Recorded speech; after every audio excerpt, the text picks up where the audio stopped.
शास्त्रीय पद्धतीनं आणि आस्वादात्मक समीक्षा पद्धतीनं या पुस्तकाची समीक्षा करण्याचं काम, या पुस्तकाचा अभ्यास करण्याचं काम आणि मांडणी करण्याचं काम डॉक्टर अंबादास सगट यांनी या पुस्तकाच्या समीक्षेच्या माध्यमातून केलेलं आहे. एकूण 6-7 प्रकरणामध्ये या पुस्तकाची मांडणी त्यांनी केली.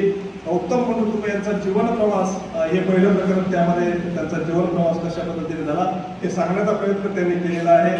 दुसरं प्रकरण उत्तम पंडित यांच्या साहित्य निर्मितीची वाटचाल कशा पद्धतीने झालेली आहे हे सुद्धा या प्रकरणामध्ये डॉक्टर सगट सर यांनी विस्तारानं मांडलेलं आहे. तिसरं प्रकरण साहित्यिक वाद प्रवाहाच्या पलीकडे जाणारा वादातीत लेखक म्हणून उत्तम पंडित यांच्या एकूण लेखनाची, त्यांच्या लेखक म्हणून असण्याची मांडणी अभ्यासपूर्ण पद्धतीने डॉक्टर सगट सर यांनी तिसऱ्या प्रकरणामध्ये केली.